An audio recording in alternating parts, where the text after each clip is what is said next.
I can't even help but sit here with this fucking look on my face right now. I seen a lot of strange things today. A lot of strange things. And encountered a lot of strange things today. I just want to say as the weather begins to change, so do people's behaviors. Yeah, blame the weather. Yeah, I'm going to blame the weather for now. I'm going to blame the weather for now. But I always wonder something, though.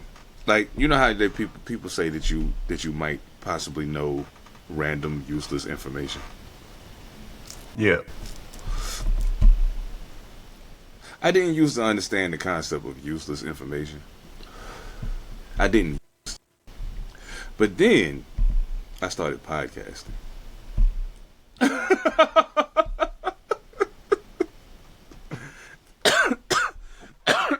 And I realized that there's an abundance of useless information out there. So, we would be remiss as y'all favorite podcast that y'all don't listen to if we didn't help share some useless information. Let us share. Why not? They say that the average erect gorilla penis is approximately 4 centimeters.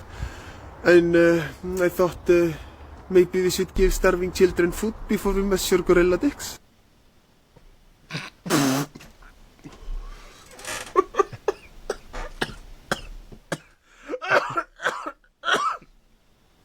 Oh, shit.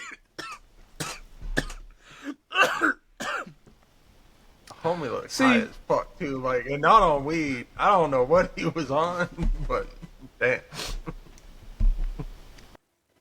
Whatever it was, I guarantee it, he was feeling it. I was. My thing was this, and when I say useless information, I don't mean, the concept of, feeding children is a bad thing or that's useless information to talk about that. But I'm wondering, like, what inspires you to want to find out, or anyone to find out for that matter, what the average size of a gorilla's penis is? Like, it's not something that I personally have ever wondered about. Not even Maybe help the starving children first. Yeah, I guess maybe I was just more interested in that part, but I don't know. Bro, listen, the strange thing is I don't know what to say about that. I've been trying to figure it out this whole time. Like, what? It's a concept that you can relate to a lot of things. Like, so far, I mean, we know that it's bullshit. Like, at least everybody can kind of deduce that it's bullshit, but they haven't cured cancer, right? They've made like 20 drugs to make your dick harder.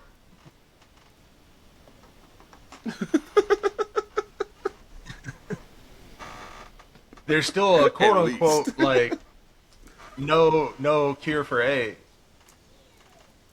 But Magic Johnson, he look younger today than he did 30 years ago. That part. But, so yeah, it's one of those things where it's like, the concept can be taken away from gorilla dicks and starving children and be applied to a lot of things. Very true. We were talking to, we showed a video a long time ago. It was like when I first got on the pod about a kid that made an engine that ran on water. And we were like, somebody needs to like protect this little motherfucker because the automotive industry gonna come after him. And yes, yeah, like it's stuff like that where it's like there are people out there that have actually solved issues that they bury, but that's not the focus. Facts. Yeah, it's crazy you mentioned that because I was just thinking the other day about like looking that kid up and finding out where he is. You know what I'm saying? I think we had done. I don't know. Did we? No, I don't know that we did. But I would definitely love to tap back in and kind of maybe figure out where he's at, because to me, I find it odd that occurred, and it could be such a monumental thing, and then you just all of a sudden didn't hear about it again. Like even in the case that it was a little black kid that did. Like by this point, you would think that somebody would have stole it and put their face on it. You know what I'm saying? I'm not saying who. Just saying I think somebody would have done it. Well, that's the thing. He's not even the first person to do that invention. Right. People have been creating what's the fucking term? I'm spacing on it. People have been like figuring out the different like technologies to make engines run on water since the fucking 60s. Like one dude even patented it in like 68. And then they immediately buried the patent, and he was dead within like 2 weeks. And he tried to sell it to the automotive industry. Like he was trying to get it out there and get cars running on water. And they killed that motherfucker. Indeed. There was I never learned like who the company was that he was talking to, but he was actually out at a dinner with an executive from a car company. And his brother was supposed to like meet him or something. And he literally came running out of the restaurant, collapsed in front of his brother, and said they poisoned me. Yikes. Holy shit. That's crazy. Yeah, and he was just the first one. Like there's a mad amount of them out there, and they just get taken out. I mean, shit, look at Tesla. After he died, all of his notes were there. They all got collected up, and they're all sitting in a room somewhere. One of the greatest inventors of all time. But it's just it would take too much money out of people's pockets to have that knowledge out there just free roaming. True. Yeah. At the end of the day, like, I guess that's the part that it bugs me out that people don't get. Probably is that. The part that they missing is, damn, yo, we literally have many things in place that could be a boon to society as a whole. And at the end of the day, it hurts the quote-unquote profit margin, sure. But it creates a cleaner society, a cleaner earth, all of that shit. Like, all of the stuff. I remember one time, I think you might have been doing a show, like, and you mentioned it, and I thought about it, and I was like, man, it's crazy because people don't even see it that way, but like we probably passed the point of being able to save this shit now. Like y'all done fucked it up to the point of no return. Like we can't turn it back. Like there's no way to stop this from happening. So, and that's the thing. Yeah, like, and that's the part that I guess that makes me be like, damn, this is fucked up. But at the same time, I'm like, you feel me? Yeah. So I mean, yeah, I don't know, man. People, I say it all the time, and I'll continue to say it. People are the one thing that's ever been created that just won't do what the fuck it's supposed to do. And that's bad. Like, I think that we are the absolute or that saying, with great power comes great responsibility. You know what I'm saying? And people blow it. Pause every fucking day. Like, every chance we get, we fuck this up. And it's crazy to me. But yeah, it's way too important to be comfortable. Facts. Man, that is... Man. Man. I feel you. And you want to know what's funny? I'm really, like, a bunch of people are going to hate me after this one. Like, even the people that are struggling right now, like, that's where they were placed. Like, we all know about, you know, systemic oppression. We all know about, you know, the labor pipeline. Like, we've talked about all of that. So even the people that aren't comfortable, even the people that are going paycheck to paycheck, all of it, like, the people, all of the levels that we have. Ooh. They made you comfortable being. You could even be uncomfortable, but you've gotten comfortable being uncomfortable in that frame. Mm-hmm. Rather than trying to push the mold to come up. So, yeah, just keep going to work, y'all. Just keep going to work. You know. Just like they want you. Yeah. You know, and that's what I think that's one of the things, and I mean, shit, we could start here in a minute, but that's one of the things that I think I tried to impress upon people. It's one of the things I tried to impress upon people is, dog, like, I don't think y'all realize, like, it's a reason why when people used to ask me all the time, like, yo, how is it that you work a job and then still do all this other shit? And I'm like, because I do all the other shit, so eventually I don't gotta do that.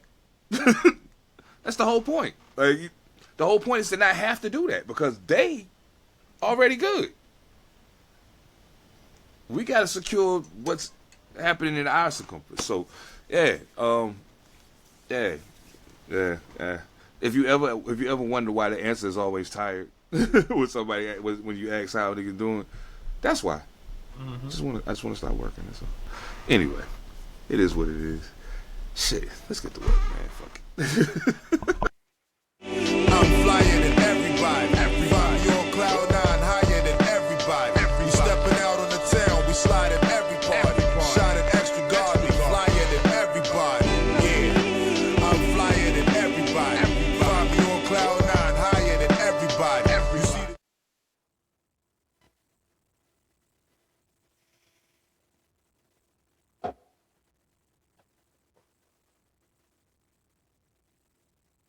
Are you muted? Yeah, I'm talking like a motherfucker and you can't hear shit. And you know how I should have known that? Because the thing lights up around the box when you get... Anyway. Sorry. Long day. But... y'all know what it is. Welcome to Pantha Politix Podcast, man. I am Seven Da Pantha, a.k.a. the Carolina Hurricane, Ridiculous Slang, a.k.a. your baby mama's favorite rapper, a.k.a. Pod Strickland, if you're getting the point. And tonight... Kobe and Shaq back at it. You know what I'm saying? Kobe and Shaq back at it. Actually, it's more like 8 and 24, but y'all will get that later. Y'all have to catch us at the show. No doubt. Monster, listen, what's going on, family? How you living, man? How was your weekend? What you been on? What's goody? Tired. Ta-da! Yeah, no, it's just been a bunch of bullshit. We did get to record yesterday, so that was cool. No doubt. That was fun. Hell yeah. Hell yeah. Absolutely. But, enjoyed that. Yeah. So I'm not going to fuck with you right now. Oh, shit. Yeah, nah. Oh, shit. Damn, B. Oh, my goodness. I don't even remember what the fuck this is I'm smoking. That's crazy. How was your weekend? It was cool, man. I mean, I say cool as in... Wait a minute. Didn't I just go to... I went out of town last weekend, right? That was this past weekend? Okay, yeah. I was like, damn, this shit feel like it was a long time ago. I've been back like 3 days. It feel like I've been back for a couple weeks already. I wasn't going to call it out. I ain't going to tell people where you are or where you was. Oh shit! Well, I don't mind telling y'all. I went to Albuquerque. It was. Yo, listen. I'm gonna be honest with y'all about part of my motivation to go to Albuquerque. I always wondered what happened if Bugs Bunny would have took that left turn at Albuquerque. Like I always wondered that. So I was like, well, damn. Every time you end up in the wrong place, you didn't take the left turn at Albuquerque. So, what the fuck is going on there? You know what I'm saying? So I went and I gotta say, man, Albuquerque is real. It's a real mellow place. Like it ain't nothing seemed like it was ever in a hurry or nothing the whole time I was there. And I mean, I understand. I was like, why be in a hurry to do nothing? Like, you might as well just chill. Like, you know what I'm saying? It ain't a whole lot happening. Like, just take your time, do your thing. You know what I'm saying? It's all good. I do want to shout out. Damn. Well, I can say the name of the place. Fuck it. It's not like I fucking live there. Shout out to Suburban Studios. Really, really cool hotel out there. If you ever in Albuquerque, look them up. Really affordable. Not far from the airport at all. Yeah, definitely a good spot to stop at. I do wanna salute Hats So Fresh So Clean, where I got this new Baltimore Ravens joint from. Whew, Jesus, that shit is fire. Oh my goodness. They have a crazy selection of hats in there. Mad teams, mad different flavors. Some colorways I ain't never seen. You know what I'm saying? I know that's usually what they say about sneakers, but yeah, man. Yeah, it was some real dope shit in there. So I'll definitely be paying them another visit, or maybe copying some shit online or something. I don't know, but they got some shit I ain't seen around here. So, what else did I do while I was out there? Yo, so listen. I gotta go ahead and put this out there. So, like, if you follow me on social media, you already know. You know what I'm saying? Like, my lady's white. Okay, she's one of the whites. She's not one of the regular whites. She's like one of the white, like crackers that got seasoning on them and shit, like that. Yeah, you know, like that. So, nah, I'm stupid. She's gonna kill me. She could probably hear me right now. But Fucking chili crackers. you know what I'm saying? But so we go, and she's like, "Yo, I seen this shit I want to do," and I'm like, "Word, I'm down for whatever. Let's do it." You know what I'm saying? You wanted to get me away from all the bullshit, give me a timeout. I'm down. Let's do whatever you want to do. Just, fellas, be very careful when you say these words. Very careful, because I ended up inside like a 10 box, like on a drawstring, going like 10,000 feet up in the air, very slowly. Yeah, and I already don't feel real easy. Looking down from way up in the air. I don't like that shit. Like, I can look out when I'm up high, it'd be fine. But if I look down, my stomach starts saying, "Hey, yo, what the fuck are you doing?" Stop that shit. So we go up, and I just gotta say, she walked up to the edge and was taking pictures. And I was standing about 12 feet that way. Like, yeah, I'll let you when you get done. It's cool. Yeah, just show me the shit. I know you take great pictures. Come on, just show me your shit when you finish. I'm not coming over there. The fuck do I look like? So yeah, that was what it was, man. But then on the way back, I gotta say, on the way back down, the dude was so cool, and I was able to stare at my phone, tapping out a verse. Like almost 3/4 of the way down. So by the time I did look, we was almost on the ground. So it was cool. But oh boy, that shit was crazy.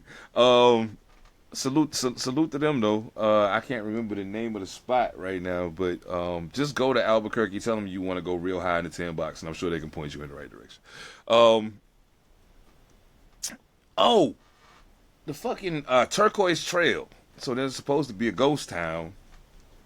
This shit is long as fuck. The Turquoise Trail is like 20 something miles long. So we stopped at a part of it where there was like little shops and shit. So we go in. First of all, this is weird ass cat just sitting on the fucking chair, and I'm like this motherfucker ain't even blink when we walked in the door. He was just like, "And welcome, bitches." And I'm like, okay. This is weird. So we walking around. It's all kind of fly shit in there. I think I got something out of it. I can't remember what it was. Oh, I got a bracelet out of it. I'm not wearing it right now, but I did. And so we leave Turquoise Trail though, and there's supposed to be this ghost town area that's right there where we at.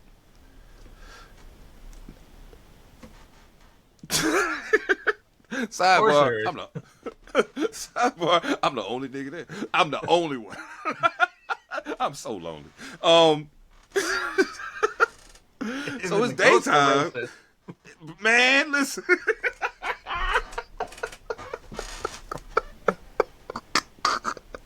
White ass ghost. Casper looking motherfucker. Oh shit. I looked around at all the white people. I said, y'all might not think shit popping, but I see the ghost town all around. It's cool. They like, oh, it's daytime. We can't see shit. Oh, y'all by yourself on that one. Y'all by yourself on that one. Oh, shit. So we leave from there. We went down to Santa Fe. Santa Fe was cool. Santa Fe was cool. It's a nice little town. You can definitely tell there's a lot of hippies there. You can definitely tell that. So we shoot back to Albuquerque, and we went to see my man, Elicit. Oh, man, listen. As much as I talked about being a fan of him on this show, and one of these pods, I'm going to play a clip of his, and I'm going to just send him a message to be like, you put the shit on YouTube, we can watch the shit for free, don't get mad at me. But yeah, man, he absolutely smoked it. The brother that opened for him, the poet, I can't remember his name, but his name was Seven Da something, and that made me giggle. Because he ended his set, and after he said the last word, you know what he said? 7. And I was like, ah! You fucking copycat.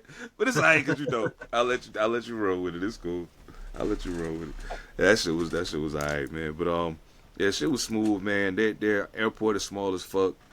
Their TSA is mad anal retentive and shit, but whatever. Like it still ain't take long to get through there because nobody pause. Damn. But yeah, man. So up all in all, man. Yeah, the weekend was cool. Got back. Hated Monday. I had all kind of technical issues on fucking Monday Night Live, but it's cool.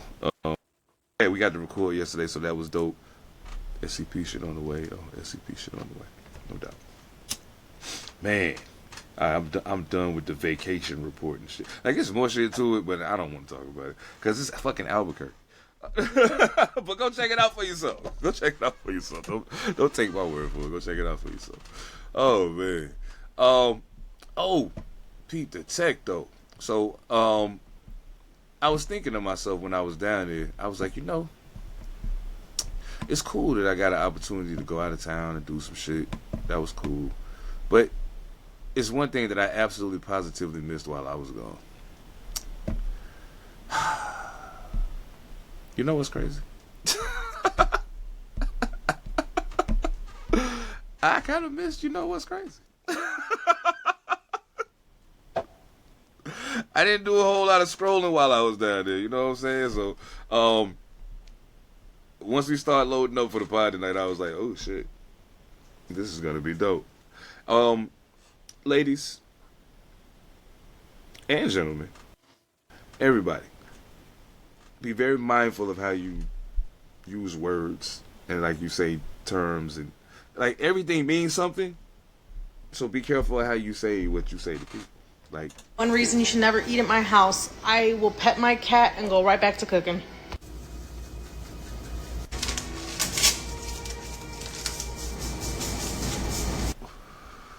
See what I mean?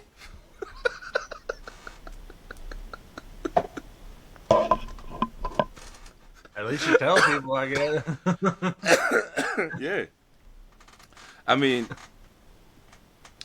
if you petting and not scratching, I might not have as much of a problem with it. Yeah, that wasn't no But pet. how long you been wearing them leggings though? Like,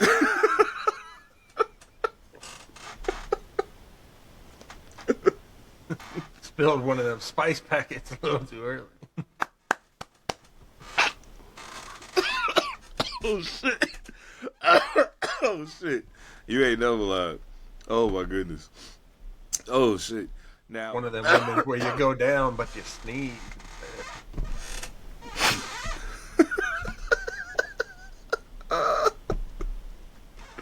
Oh shit!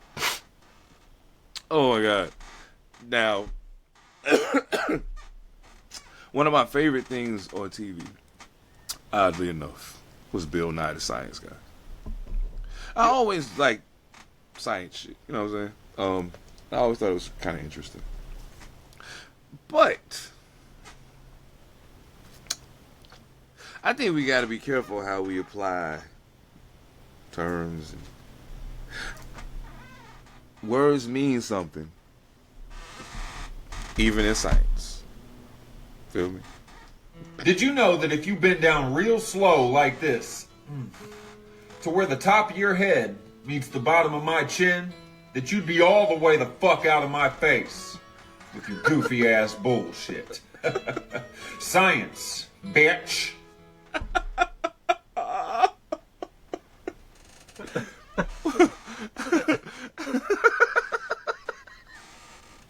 Yeah. So that dude's name is Dr. Fubs. And he's got a gang of videos just like that. I've been following him for a while. He's one of the few white people I fuck with. Yo, that was Science, that was bitch. funny as shit. Oh, was not ready. Oh shit! I didn't watch that one beforehand. I didn't watch that one beforehand. Oh shit! Yo, that's funny. Mm-hmm. Oh shit! Yo, oh. The funniest shit in the world to me, well, one of the funniest things in the world to me. So I saw a video the other day of this. These guys were playing basketball, and one of the guys throws the ball at the ref, and the ref like was about to get to his shit. You know what I'm saying? The ref was like, "Throw the ball at me again." And the other referee's like, no. At first, he ain't paying attention. Like, he don't realize the shit getting real. So, so the other ref, he getting, like, closer. And now he about 7 feet away. And at that moment, the other ref looked up and saw his face and was like, oh, shit. And made a bad dash to get between them and shit. But I love it. I love to see the authorities in sports, especially in sports, in a competitive arena like that, like do the absolute opposite of what they're supposed to do. It warms my heart. Depends on who's trying them. Check this out.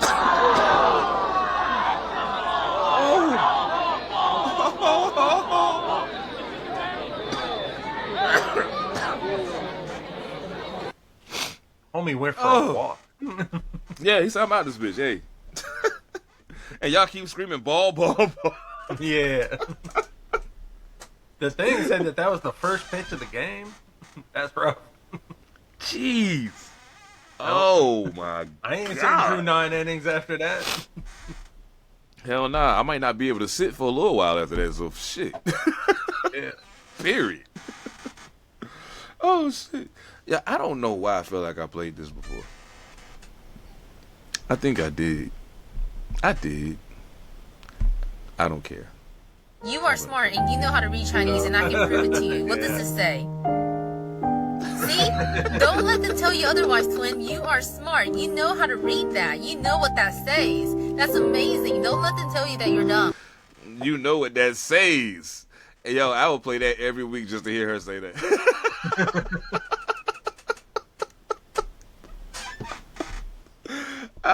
Everything. I will play that every week just to hear her say that. That shit is crazy. I was like, yo, where did she get this shit? You know what that says. Girl, if you don't get the hell away from me. Oh man. I know she oh, have you ever seen Girls Trip? With Tiffany Haddish and Regina Hall. Yeah. Bro, listen, I understand, and I know why you haven't seen it. I just saw it a couple days ago. No, yesterday, last night.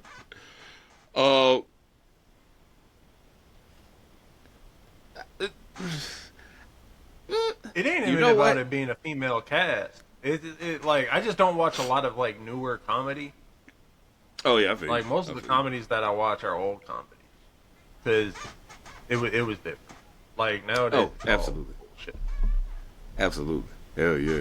And see, ladies, it ain't that. It definitely ain't that. I feel you on that. It was a different thing for me for a while. I wasn't trying to watch it because Jada Pinkett was in it, and I was like, man, yeah. Like there are certain people that can fuck up a movie real quick, but like a lot of people, when you say that you haven't watched like a female-led cast film before, people automatically assume that it's because it's female-led, and it's like, no, there are mad movies out there that are like complete female-led that are fire. Indeed. Like a lot of like the female-led like heist movies and shit, I watch that stuff all the time. Yes. Hell yeah. It's just the comedies. I'm like, I just don't watch a lot of new comedies.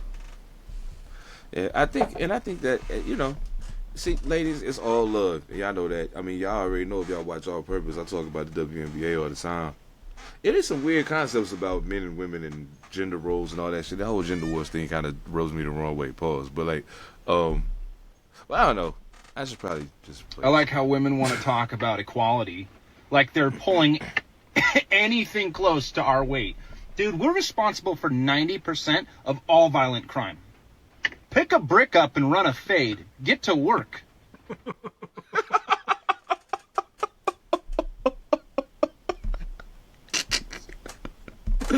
Yo! Homie might have been sitting in his car, but he was standing on business. Factoid. Hell yeah. That's, man. He was like, the look on his face was so serious. I was like, yo, how could you doubt this man? How could you doubt this man? Oh shit. Yo, that right there is the $1 million question. Oh, you know what? Oh yeah, no. I was right. I'm double. Yeah, my brain is all over the place right now. I'm finally coming back to earth though after running around like a chicken with my head cut off. Check the tech. I wanted to get into something news. Now normally we play like a clip or something for news, but I just wanted to talk about something that I seen that I thought was fucking crazy. So there's apparently a lady who was at a pool, community pool, where they were having a birthday party. It was a black family having a birthday party for one of the kids. There are children running around the pool doing kid shit at a birthday party at the community pool. This story don't go nowhere good. See, bruh, it's starting fucked up already. So, needless to say, this lady gets to screaming and yelling at the kids and blah, blah, blah, blah, blah, blah. And the kids was like, bitch, fuck you. Like, what the hell are you talking about? This is crazy. We children, leave us alone. I mean, mind you, they didn't say, bitch, fuck you, but you know. So she calls her old man. Now, her old man, his name is Kevin Brown. Kevin Brown is 44 years old, and he is a firefighter in Texas where this took place. Yeah. Needless to say, Kevin brings his monkey ass to the community pool with an AR, they say an AR-style weapon. He was arrested, obviously. Yeah. He was arrested. Strangely enough, she was not. But her name is Aiden Brown. And if I'm not mistaken, I believe she is a customer service operations official for Brady Waters, whatever the fuck that is. So Brady Waters, y'all got some shady bitches working for y'all. But it is Texas, so thoughts? I mean, if it's a Texas-based company, she probably got Employee of the Month.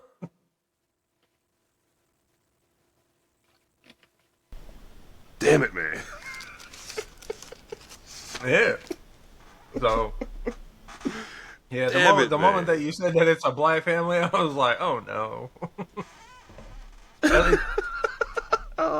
At least nobody got hurt, right? Like you cut out a little bit while you were telling the tail end of the story.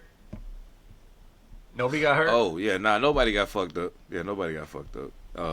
Okay, good. As a matter of fact. All right, then I mean. What was it? Essentially, they arrested, he pulled it out. He didn't shoot at nobody, but he pulled it out and flashed. You know what I'm saying? So that's what got his ass hemmed up. But, you know what I'm saying? See, he wouldn't have to be such a bitch if he would just. See, he need to ride the monster Elicit algorithm. Is what he need to do. That's what he need to do. Because, see, I mean, them kids still shouldn't have to deal with something like that. Like, either way, I hope he's in there for a long fucking time. Like, these motherfuckers at a birthday party, just trying to have fun, and all of a sudden they got to deal with some shit like that. Some shit like that. And for what exactly? For what exactly? Because your lady came to the public pool, the community pool, where they were having a birthday. Dog, if you ain't realized when the balloons and shit that there was a party going on. Anyway, I ain't gonna do it. Not right now. I'm not gonna do it. Oh man, but that's when you need to have the right people in place. That motherfucker pull out an AR, be like, "Oh, gun in the community area, pop." All of a sudden, that's done. Never got to be worried about it again. Sprinkle some crack on him. Let's get out of here. Sprinkle some crack on him. Let's get out of here. Yo, that shit is wild, bro. I know you be catching all of the fly self-defense shit, especially the shit that's more geared towards, real life scenarios and shit. Oh, I mean, have you come across any fly shit in your training exploits lately? Mm-hmm. Yeah, no, I put together a whole new routine. So I was exploring other styles again, and I'm pretty sure that I've played videos from this first dude before, but his style is just different, and I appreciate it. So go ahead and run that, and then I'll tell you where I went from there, because it kind of built my whole thought process.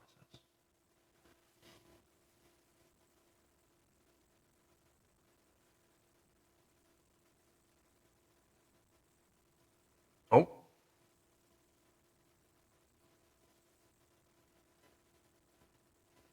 Is it playing? It went away for me.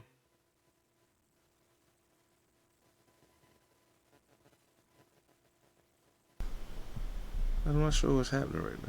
That was weird. It came up and then it went away. So I throw a hook and he ducks. Okay, see it? Do you see it? It popped up for a second and then it went away after probably like 3 seconds. So I throw a hook and he ducks under. He is now in position to throw a hard shot directly at my nuts. Thankfully, I'm wearing a Thai steel cup, so I can counter. There you go. The Thai steel cup. Oh, so yeah, with proper self-defense, you gotta make sure that you're ready to rock. And, the tools of your environment are always a good utilization. So if he already had it on him, a cup doesn't just have to be defense. And this motherfucker threw it. But, you feel me? You have to understand that thought process, because you never know when something's going to happen, especially when you're talking about martial arts, especially when you're talking about, a dojo or, really intricate maneuvering. You just never know. So I understand the cup, and, the second video will show you why. Uh-oh. Stop doing what you're doing.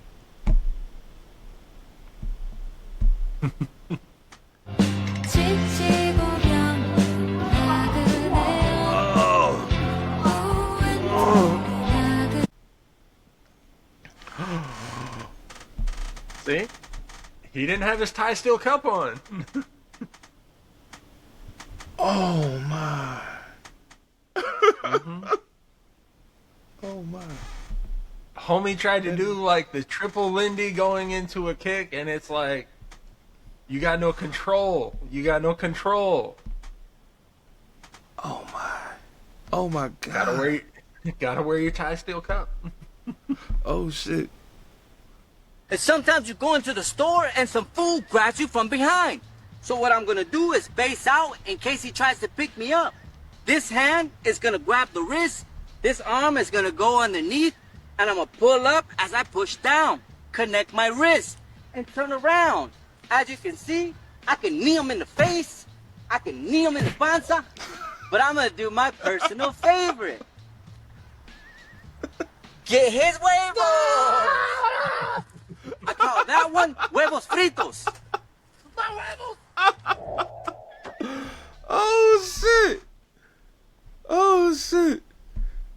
Huevos fritos. Yeah. See, homie didn't have his tie steel cup on, and you never know when somebody's gonna give you the huevos fritos. So that one brings us back to street scenario. Now, if we go to the last video I was gonna have you play, like we're gonna take this a little bit out of order, because what homie did right there was when a grapple came about, he took control. So when we're talking about how to properly end a control, like that's the way to properly end it. But the problem is some people don't even know how to get it. And a lot of people would think like Brazilian jiu-jitsu.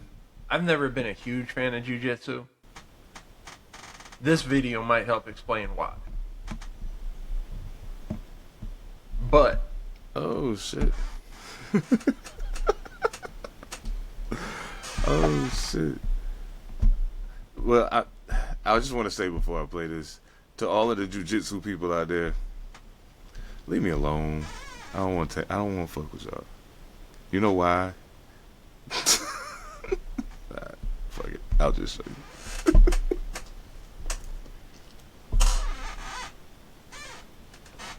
Why you playing with my emotions, cuz? Just play the video.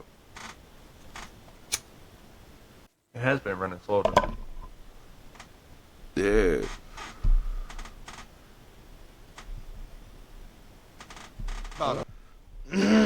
Yeah, I don't think you're gonna lose anytime soon, buddy. That's yeah.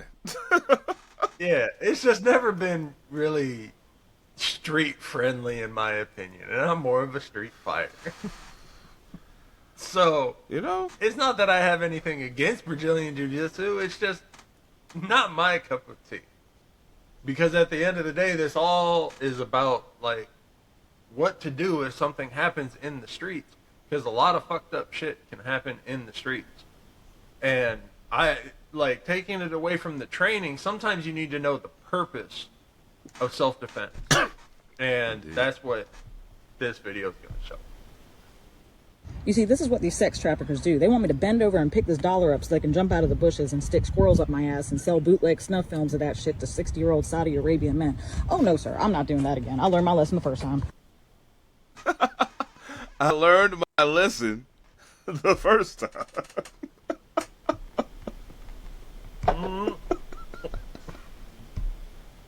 The streets is dangerous, man. Oh, my God. So proper That's self-defense crazy. is necessary. True indeed. True indeed. Oh my God. That's crazy. What is happening right now? It's transforming. All by So itself. that was my training day. Yeah. I like to keep it, within the martial arts realms, but then I also like bringing some styles to the street and seeing how they would turn out. Absolutely. Yeah, I like the whole concept of the cup, and it's a versatile tool that you can use, and it help you do what you do. Now, me personally, I was a big fan of the kick in the attempted board breaking video. It didn't land quite like it was supposed to, but the execution looked pretty cool. I feel for his homie, because that didn't look fun at all. But I feel for his homie, because that didn't look fun at all. I think but he just threw one too many spins. Kind of threw off his game a little bit. Yeah, like, bro, you not Jordan. You was gonna start coming out of the air at some point. Like, you gotta account for gravity doing what it's supposed to do. Like, why you bullshit? Brother paid the price for it. Man, that is That is treacherous. Oh my god, I feel like crying. No. So that's what I've been training on this week. And you know, if you see Dylli in the street, just leave it down there. You don't want to get a squirrel up your ass and let that shit have a ride. video recorded.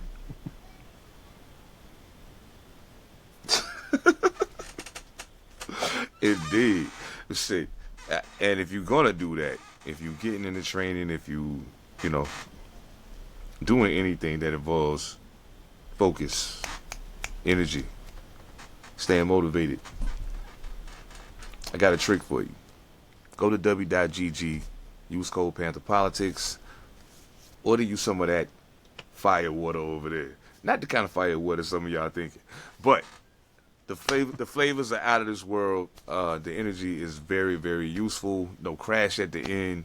No jitters. And that's important because, you know, you never know. You might have to slap shit out of somebody. You don't want to be here. Yeah. You already know. Go to w.gg. Use code Pantha Politix. All one word. Save 10% off your order today. Do yourself a favor. You know, you'll enjoy it. I promise. That's on everything. Scout honor. Oh shit. Oh.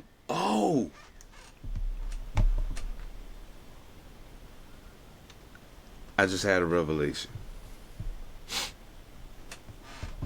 I don't think that there's a well, let me ask you this first. It's been a lot of times that we've been in motion around different places in the country. Mm-hmm. What's the one thing that you most noticed about not just music, but kind of music and the overall kind of entertainment culture as we moved around to certain places? Like, what are like some of the biggest shifts you've seen as we move from place to place?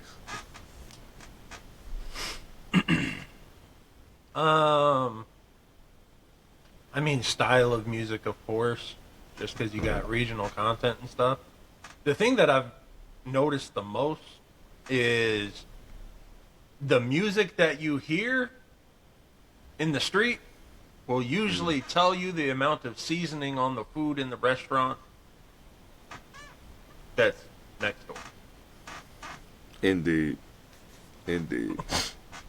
I could not agree more. It gave me cause to think about it because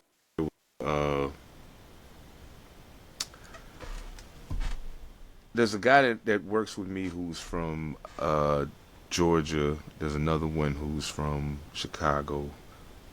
Another one from LA. A couple guys from here. Well, from Seattle, actually. It's a few people from different places. And as I'm hearing the conversations taking place about music, as new music is coming out, and as different things are happening in the culture, it just made me realize how differently, the reason why there's never going to be a clear GOAT. Yeah. It's never going to be clear. In order for it to be clear, it has to be a majority opinion. That's never going to be the case. Because there's people who literally think Lil Wayne is the GOAT. And there's a lot of them. You know what I'm saying? Because in his wave, he was the guy. So, I mean, I don't know. It just made me think. And also, full transparency, I wanted to start a music conversation right now because I didn't get to inform you. I don't think I told you.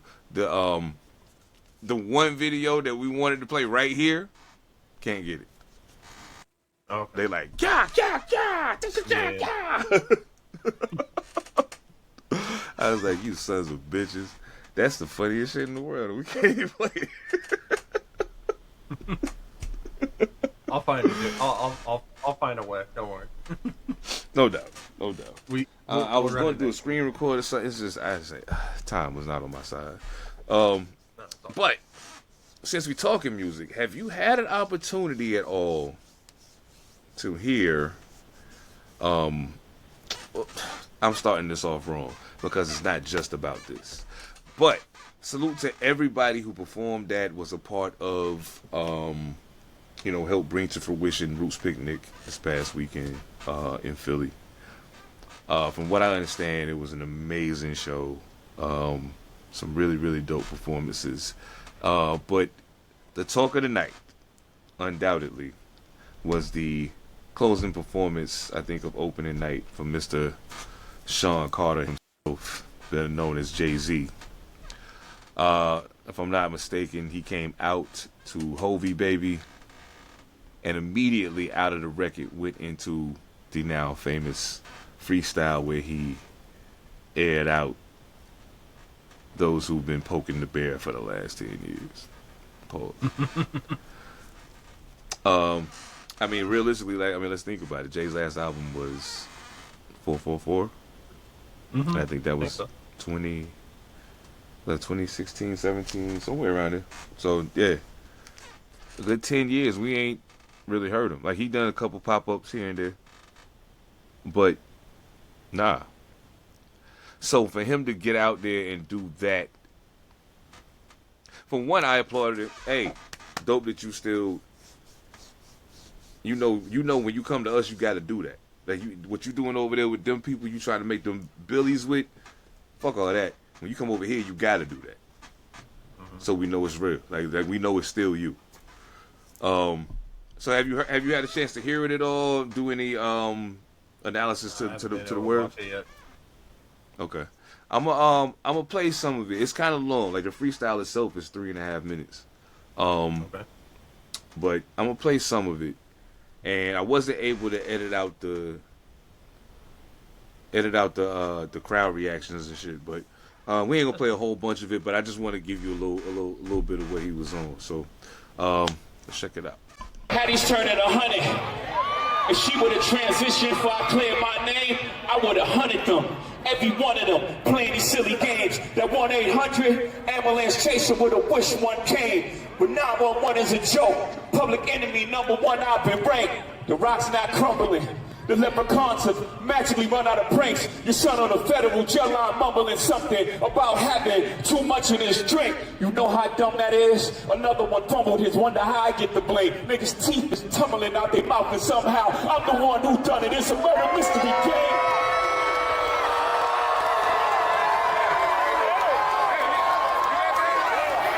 You had to catch Kyle and dunk it. Was you who pumped his? I'm the one who strummed the pain. That hill you can die on.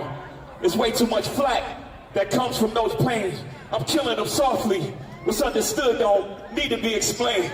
You want it one way, it's the other. I still on you suckers, I'm all of you niggas gang. I ain't much for me, it's know how. Cancel the brunches, I remember the hunger pains. The price of the bricks going up. It's gonna cost you a beat to even say my name.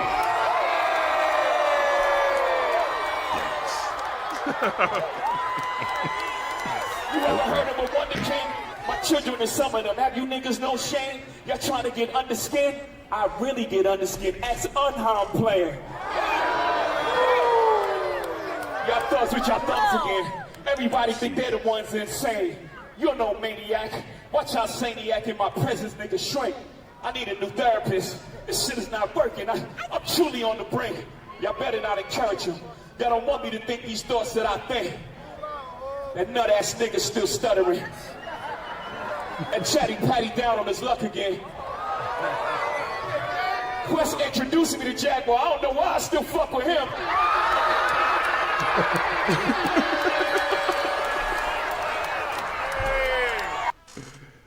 Yeah. I enjoyed that. Yeah, I think it's and it may be actually a better. Of course, you already know. I was listening to them other guys. I'm not no hater. Fuck that. I was listening to Budden in them, and Parks had already created a super clean version of the audio like the same night and sent it to them. The ones who wasn't able to go there. So I might see if I can find that just so I can hear it without all the interruptions. Well, I mean, some of the crowd react is still in it, but the vocals are really, really clear. Yeah, man, he got to it.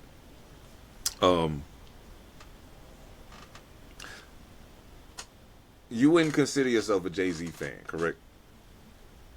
No, not a fan. I respect everything that he's done, and there's plenty of Jay-Z's music that I'll listen to, but it's not something that I've run to. No doubt. Okay, so I know you are one of the people that I can always talk lyrics with you. Like, it's a lot of people that I can talk overall, maybe songs or whatever, but when it comes to really tearing into the lyrics of what somebody's saying, like, you're one of the few people that I can have those conversations with. So, from what you heard, and it's a lot more to it. Like I said, it's 3.5 minutes long, but like, how did he sound rusty to you? He sounded like not rusty. It sounded like, I mean, obviously it's pre-written, and that's, I mean, you know, when you're going out and you're, you know, trying to shoot at as many people as you can in 3.5 minutes, you pretty much have to pre-write it. So there were a couple fumbles there. But it's like, you know, this is an unreleased thing. It's not something that he's probably done a whole lot of time. So, you know, there was a little bit of struggle that you could catch just in delivery. But no, as far as, like, you know, just going bar for bar, I mean, again, I got mad respect for Jay-Z, and yeah, he still continued to kill it. He broke it down exactly how he was supposed to. No doubt. Hell yeah. I was impressed with and this, not to say that I've been examining Jay-Z the rapper since before Reasonable Doubt. You know what I'm saying? Like, the first time I ever heard him, I was like, yo, who that? Okay. Heard him again. Was like, that's the same dude? Okay. Then the joint dropped. What? That's him? Okay. Reasonable Doubt came. Wait, that's the same guy? He slowed it all the way down. Okay. And then I really started breaking down what he's saying, and it's like, yo, this motherfucker can rap. Okay. Cool. But when I hear him get in this bag, where it seems like he's tying things together and building, it's like it in each stanza that he spit before he took the pause to let the crowd react to his thing, it was like building. It's like he built a whole village, and he built the whole village to put people inside those buildings and set them on fire, and and he did it. He addressed Kanye West, Nicki Minaj, fucking Tory Lanez dad.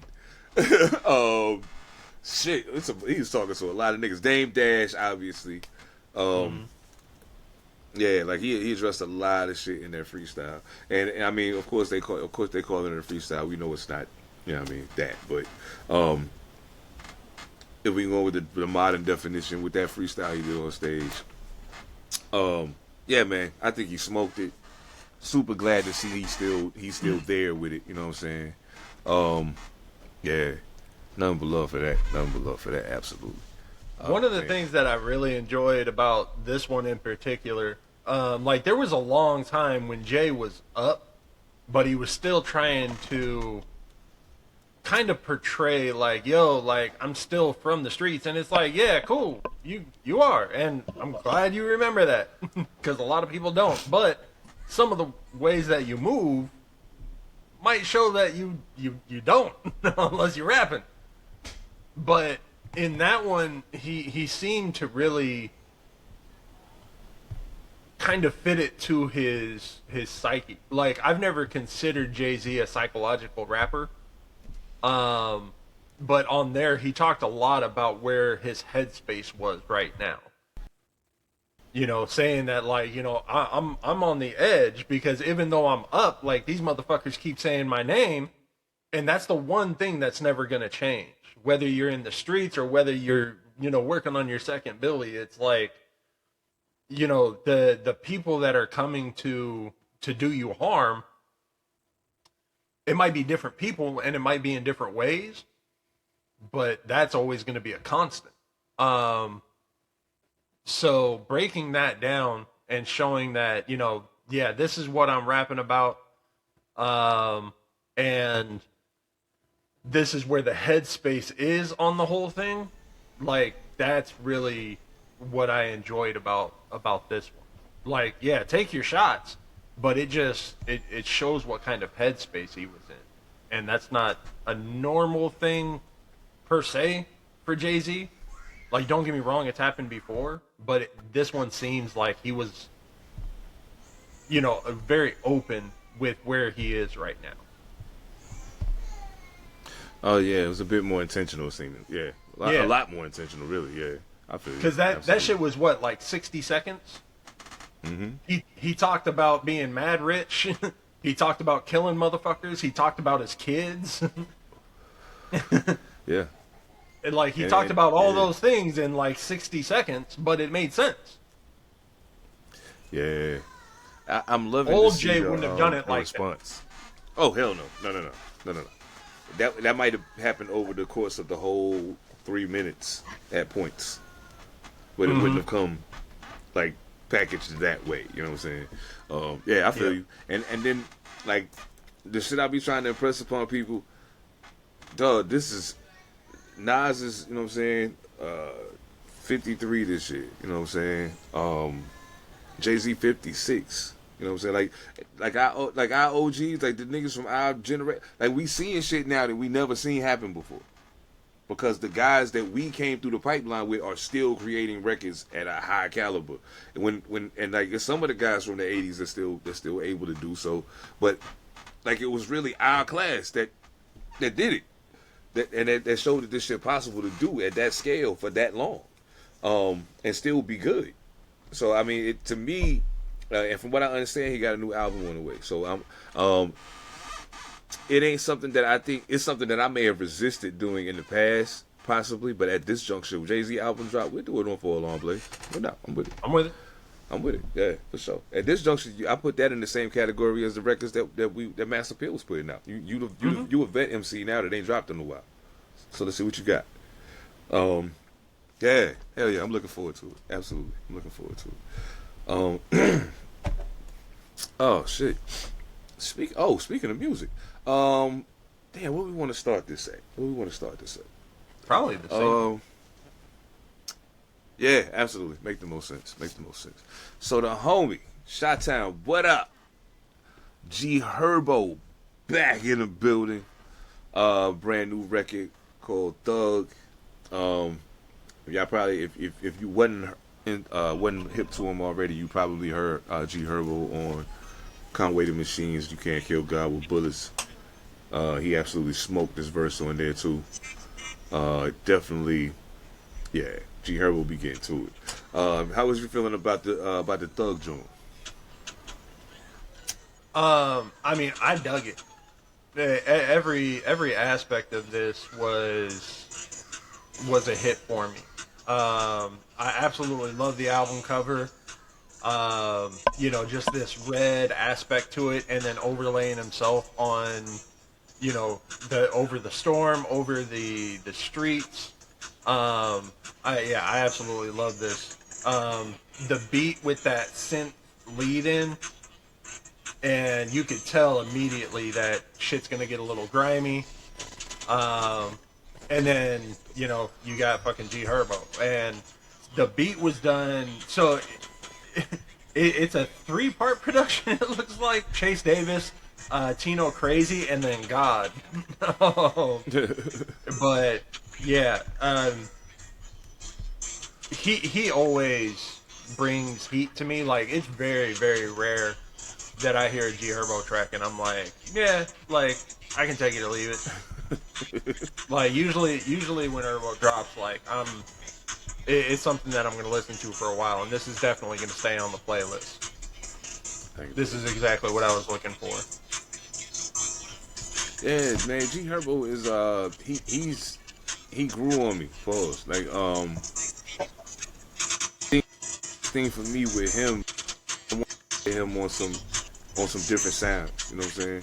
So when I finally got an opportunity to do that, and he showed me that he could take what he do and translate it to other shit, and I was like, oh, okay.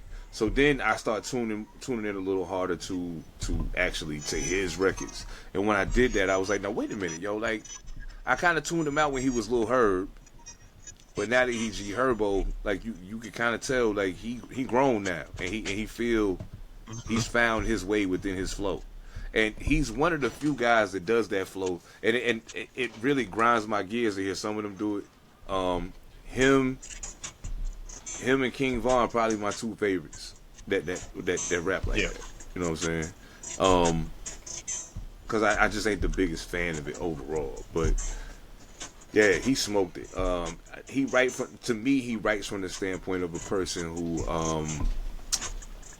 it's equal parts speaking about my experience in the streets and so forth and so on, and also showing my evolution from that, but also telling you, listen, don't get it confused. I got the money, I got the cars, I got the art, but don't make me go there. You know what I'm saying? So yeah, I fucks with that shit, man. G Herbo, salute, man. Dope record, man. I love the beat, the bars is on point. Yeah, enough respect.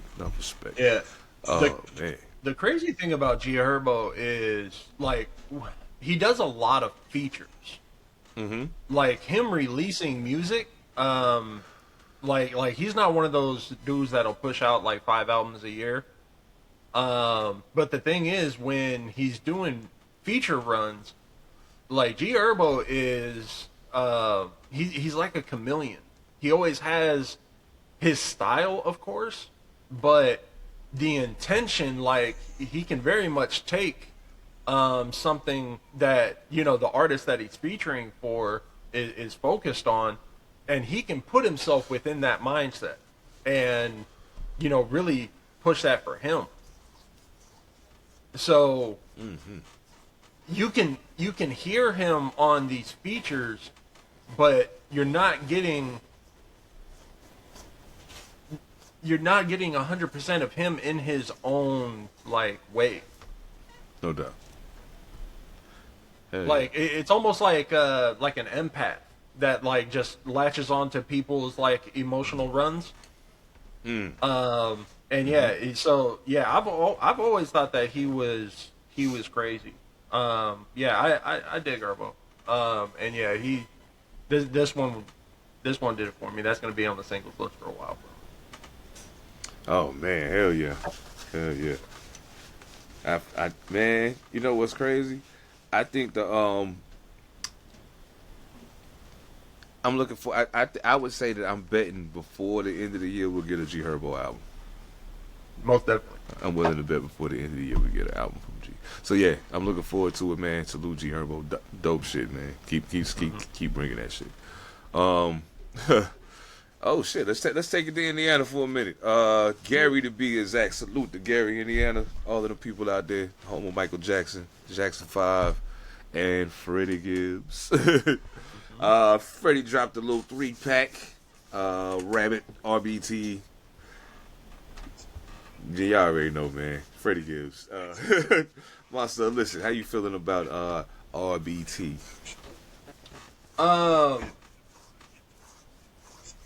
Yeah, I dug it. Like, I don't know why, but I fuck with this album cover too. Like, I know it's mad simple. That's part. But like, for some reason, it just draws me in. Maybe it's because it's, you know, it's wild. Like, you know, it's a crazy ass rabbit. But yeah, I fuck with it. You know, I've said it in the past. Like, you know, depending on kind of what he's doing, like, I guess the mindset that Freddie Gibbs might be in any given moment that he's doing a track, that's what kind of like will determine for me if it's something that's gonna hit for me. I always fuck with his delivery. I think I've even said it on the pod before. Like, Freddie Gibbs might be one of the best wordsmiths out there. Like, just his capability of control is ridiculous. Oh yeah. And yeah, like, you know, a little 3-pack coming out. The first one, Immigrants, was done by Boy Wonder as far as the beat goes. The second one was Business Boy. And then the third one, I didn't write these ones down, was Thirst and Norva VA. You get a little bit of a different feel for all three tracks. Specifically, number 3, Action, but with 2 X's. I don't know why I read it wrong, but yeah. That one, the beat kind of changes up a little bit between Immigrants and Rabbit Mode, which is track 2. You get, the same kind of feel. Like he especially for Immigrants, he went down that grimy route for me. The beat was fire, bar delivery was fire. But yeah, for a little 3-pack, I wish this had been longer. Like, I wish that this had been like a 6 or 7 track EP. Honestly, if he wanted to take this same kind of sound and bring it to a whole ass album, like, I'm here for it. I fuck with that. Okay.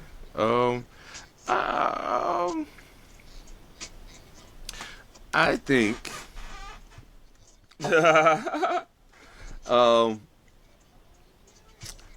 like it. I do like it. I think maybe because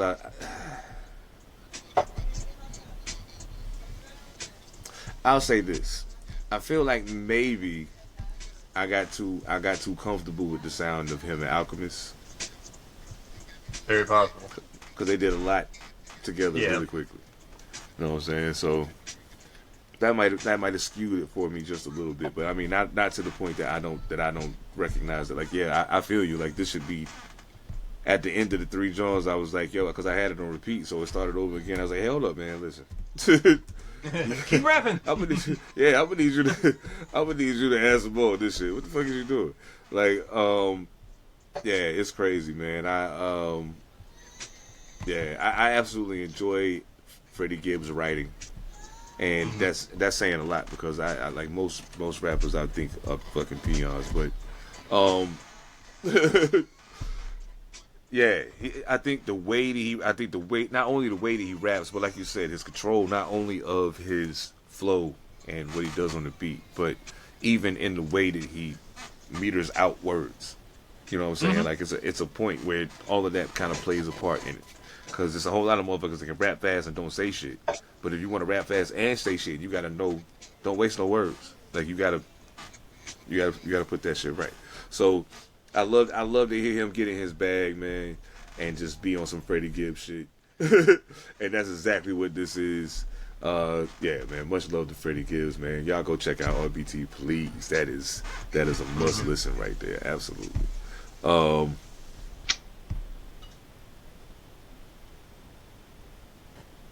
Real quick before we get to other things, y'all already know what time it is, but I want to send a special rest in peace shout out to Peebo Bryson.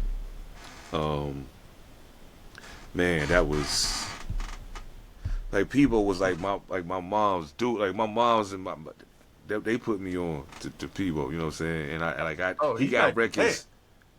Huh? Yeah. He died today. Yeah. Or yesterday. Yeah. Today's the 3rd. Okay. Yeah, yesterday. Yeah. Now it makes sense why I didn't hear about this. Yeah. I was like, what do you mean? Exactly.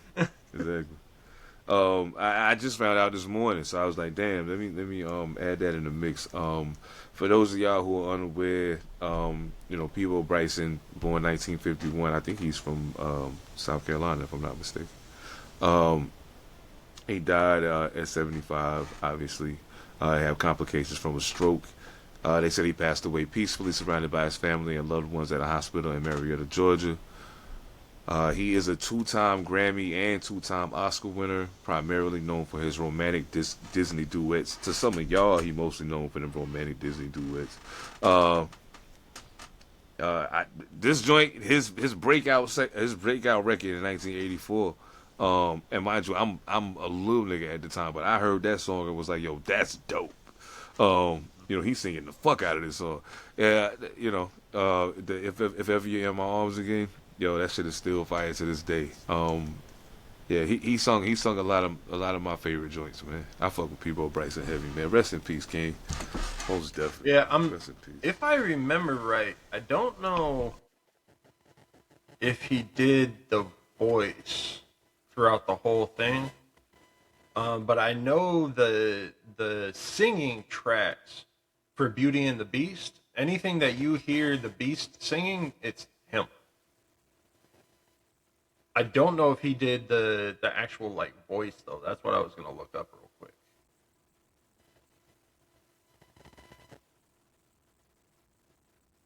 Anyway, you're muted up. Oh yeah, nah, my bad. I thought my fucking chair was creaking like a motherfucker. Oh, yeah, man. Salute, man. Damn, that shit. Yeah, I just wanted people to be able to put like the voice to the face. And to your point, most people are probably gonna know him from Disney, unfortunately. But yeah, that voice, man, smooth. Man, yeah, absolutely. Rest in peace, Peabo. Most definitely, man. Golly, that's crazy. Whew. Oh, now I fucking remember. I want to give a quick shout out to Buffalo. They are having their 4th annual Ladies First hip hop event. Look, man, it goes without saying that Buffalo has kind of been leading the charge in regards to New York hip hop for a little bit. Hey, salute to Griselda, salute to all the upstate niggas, 38, Che Noir, all of them. Salute to all of them. But like, it's dope to see this happening, man. Salute to the organizers. I wish I had more information right in front of me. I don't, but I'm gonna put a link to the event. The event shit in the description to the pod. So just click that shit. Go check it out. If you in the Buffalo area, go support hip hop. Go support the ladies. Go support the people putting this shit together. Support the community, man. We got to get back to doing that. You know what I'm saying? We got to get back to doing that. Oh shit. Y'all know what time it is. Y'all know what time it is. We get ready, really, we got to get into some shit. So I need y'all, if y'all new here, I need y'all to do yourselves a favor right now. Get your little volume button or your clicker on the side of your phone or whatever the fuck you listening on and turn the volume down. Just a little bit. Just a little bit. Right now.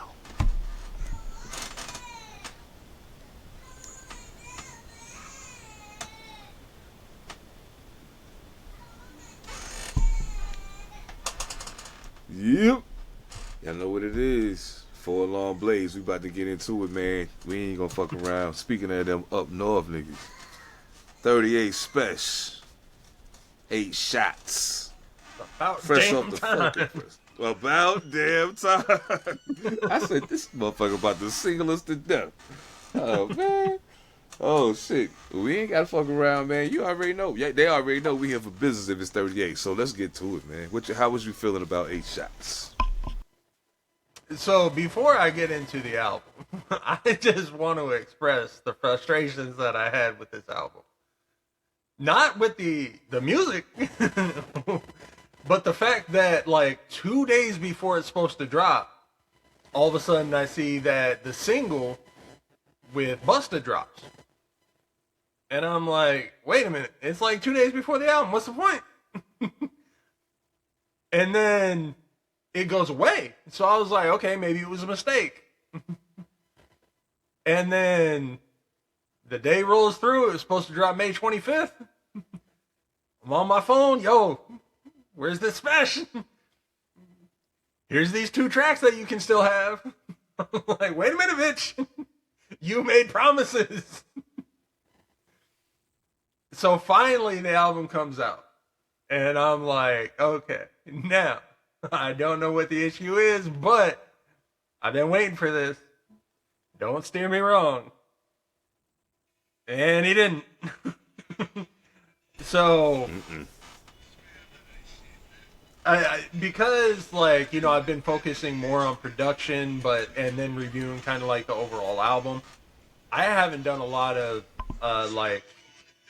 lyrical discussion and review lately. But the very first track, Free Game, beat by Bernard Woodside. You got the horns coming in. Dope opening. Spesh got, a little bit of like talking before, leading at the lead-in. But the bars hit. And this motherfucker says, these rappers took my life story and got competitive. All I hear is a bunch of people I rap better than. The light bulb wasn't invented by Tom Edison. The black man that really did it was not credited. That's how I feel when the culture don't let us in. Gatekeepers heard my name and spoke negative. And then keeps rapping. I hear the horns. I hear that drum line drop with it, and I'm like, ooh, that's nice. And then he said that, and I was like, this album's gonna be dope. That's it. And it was. I'm not gonna talk about Mainline because we reviewed it previously. That was the single with Method Man. Y'all heard my review on that, but I highly recommend that you listen to that track because both of them smoked it. Track 3, Used To. The beat was done by 38 Spesh and Rook. The piano and the synth underneath it was dope. Track 4, Be the Best. Again, calling out Tricky Trips. This motherfucker has been on a run, and I'm here for it. It doesn't matter what album it's been. Obviously, we reviewed one or two of his beats from this album too already, but he's been on other albums, and he's just been smoking it. So I'm gonna keep calling out his name every time. But goddamn, that track 4, Be the Best. It's got the piano and the strings. It's got this perfect cinematic feel to it, and this whole album to me was done with a very cinematic focus. And man, I was here for it. Track 5, Mental Health by LT Beats. Very heavy on the synth. I almost feel like it could have been pulled back a little bit and given some more accentuation to really be able to push it, especially with the subject matter. But I think that it was done specifically to be able to talk about that subject matter, being the mental health. Right. Both of them killed it. I actually had to listen to Shay Noir's verse like 3 times to truly appreciate it. I love Shay Noir. With the first time I heard the verse, I thought that she went light. I actually wasn't happy with the verse. But then going back and hearing it, there's a few very simplified bars in it that just seem beneath her. But I realized that they're very intentional to put in place to a punch or to a feeling or just to a notion of somebody did me dirty at some point. So after like the third or listen or so, I gained a lot more appreciation for it. And I was really happy to hear that she was on it. And I think that this subject matter for her was fire. So yeah, both of them killed it. Track 6, Trust Us, again by Trippy Trips. The strings and this low vocal sample. And I buried the fucking lead because you got Spesh, Smooth, and Ransom. And they all went fucking insane. Every one of them. Yes. So, and the thing is, like, when you're talking about Smooth Haynes, like, you're talking about being on a track with 38 Spesh and Ransom. When you take a third person and put them in there, they have to fucking come correct. Pause. And he fucking did it. And it might be my Ransom bias, but this track to me was potentially the standout track of the album. You also got features by Shay Noir. You got featured by Method Man and Busta. So you got absolute monsters on here, but you take that 3-pack of people and put them onto a Trippy Trips beat, I was fucking sold. And damn, yeah, killed it. Yes. Killed it so bad that he had to go into an interlude after that, and he did Special. So, track 7, Special, beat by 38 Spesh. Very, very simple beat, but he did it so that he could rap his ass off. Mm-hmm. And he did. Absolutely. 8, Heavy Burden, we already talked about. Again, that's the Dave East feature, and I'm sorry I didn't call out Dave East when I was talking about the features. That's fucking ridiculous, because this track was fire. Track 9, Great Wall, beat by 38 Spesh. That drum and bass combo with the high-end synth, but then you got the low horns in the background. Mm-hmm. Like, the track was dope, but 38 Spesh putting together that beat for me, like, I damn, like, that beat was fucking fire. But him and Curtis Coke killed it. Like, they did their thing. But to me, that beat was just different. Like, that was a highlight for me. 10, Renovations by Mo the Producer. Again, a lot of synth. And Spesh did rap his ass off on it, but I'm just like, yo, pull back that synth, give it a little bit more accent. 11, Cold War by Moose Tarantino. A lot of synth again, but he kept it with a really hard-hitting, like, creepy beat. That really ominous feel that I've talked about before. And him, as far as Spesh goes, and then Busta on a beat like that, it was different. I want to hear more grimy Busta. Mm-hmm. He wasn't rapping fast. He was just doing his thing, and with his tonality and doing a fucking creepier track. That's the Busta I want to hear. Like, I want Busta to go and do a Halloween Havoc-esque run. I feel that. Like, if Busta wants to get back to doing that, like, shit, that's the perfect way to do it. I absolutely love this track, and I can't remember the last time I said that about a Busta track. Yo, did I tell you? But I'll tell you later. But remind me, I got a Busta Rhymes story to tell. Last track, 12, Everything by, and again, 38 Spesh did it. The piano, the synth, it was another very simple one, but it provided space for the bars, and he fucking killed it. And it had such an intentional hook, and there's a reason he called this Everything. Yeah, to me, this album was well worth the wait. We had already seen a few of the feature tracks, but there are plenty of tracks on there where it's just Spesh and he's just rapping his ass off, and he fucking smoked it. Yes. So yeah, and then the fucking album cover. I'm just gonna say, go look at it. Jesus Christ. Yeah, that's my review. Jesus. Yeah, I feel you. That's, yeah, like you. Shit, it ain't a whole lot left to say, but I'll take a swing at it. I do want to say, man, I feel for people who have not dialed in the 38 Spesh. Like I literally watched him go on. Him and Benny went on Sway in the Morning. They went a couple rounds. After them couple rounds, Benny had his phone out. 38 was just going.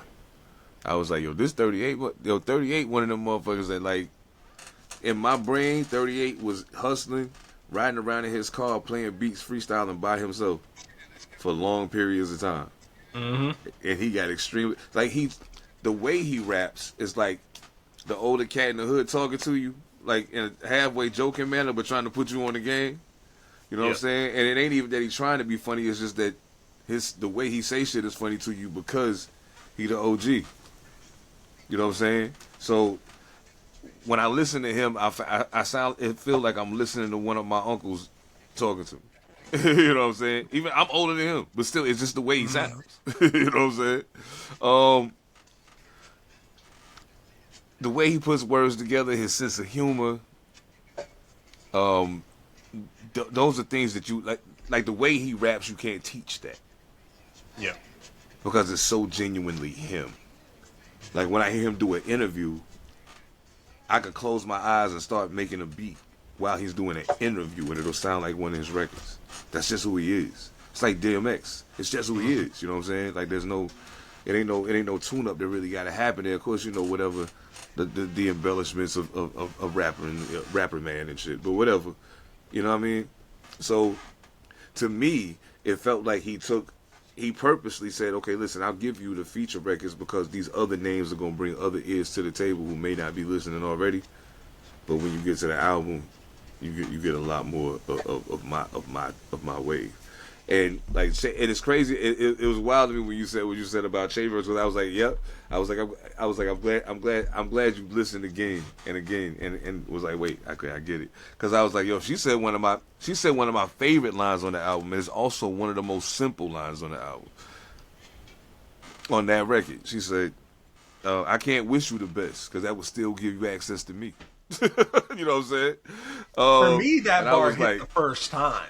Yeah, I feel it was so much before that where I was like, that was a little bit more simple than usually goes, but that one hit the first time. I was like, you talking.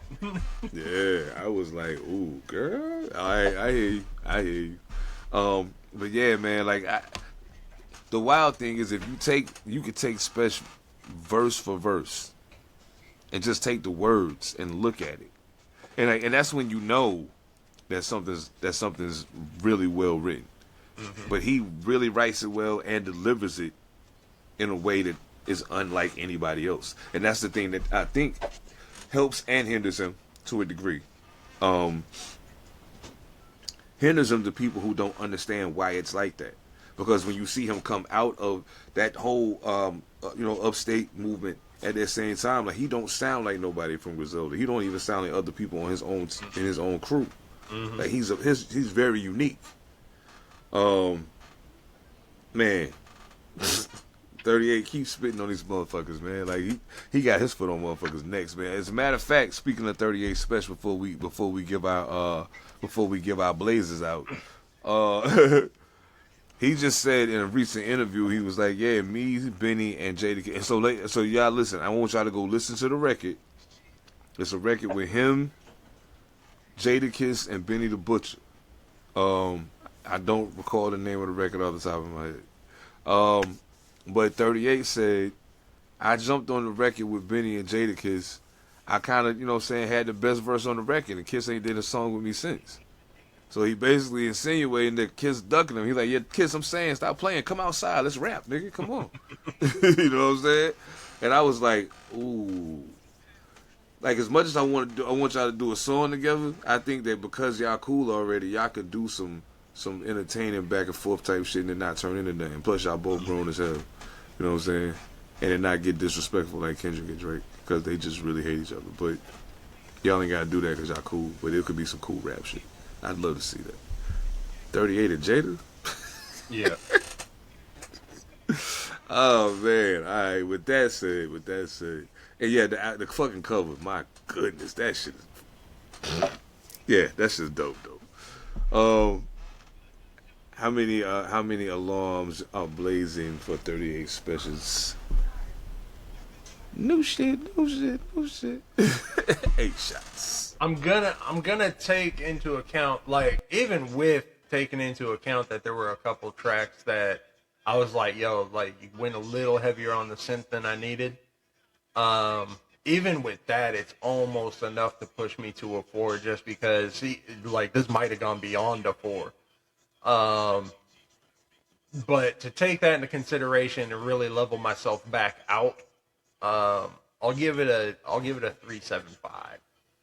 But yeah, I'm gonna be spinning this one for a while. Yeah, I can see that. I can totally see that. Hell yeah. Okay. On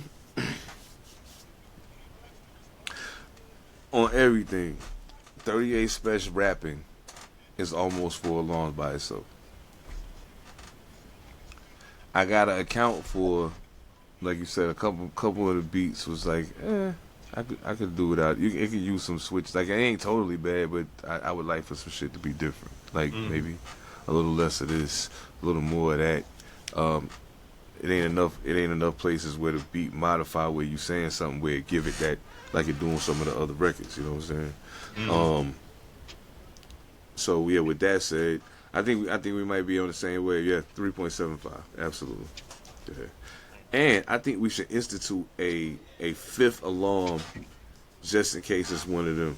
You know what I'm saying? Like, this one went past 4, but like we ain't think about it before that. But like, I think we should institute a special just in case. You know what I'm saying? Somebody might drop that thing. You know what I mean? It'd be like 4 alarms ain't even fucking fair to give you, dog. Like that's just an understatement. But yeah, man, if you haven't already, go check out 38 Special 8 Shots. Available now in your phone on all the streaming things. Go buy that shit, man. 38 put out some dope product, man. You be paying for dope. Go buy some dope. Heard? 4 Alarm Blaze shit. Turn your volume down, newcomers. I'm so sorry. I almost fucked y'all up without even thinking about it. Turn the volume down now.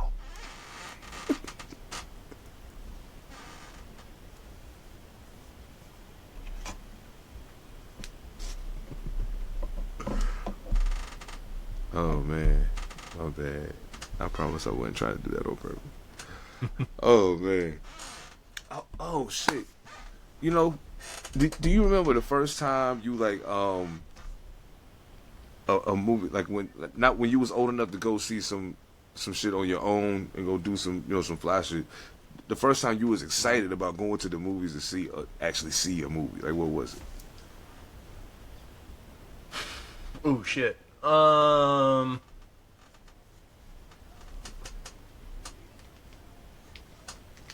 Predator 2, I think. Yeah. That's a good yeah. one. I saw Danny Glover and, Predator movie because I'd already seen Predator. And then all of a sudden you got Danny Glover and Predator. I was like, shit. Y'all bullshit. Come on now, let's do it. So yeah, I was with it. Hell yeah.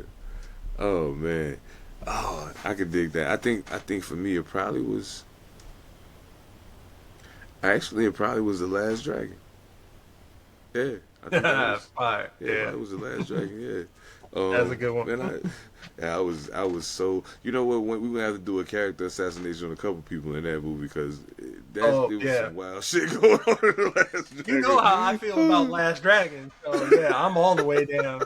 I actually got a couple things in the work for Last Dragon because you know how I do with movies sometimes. On my thing, yeah.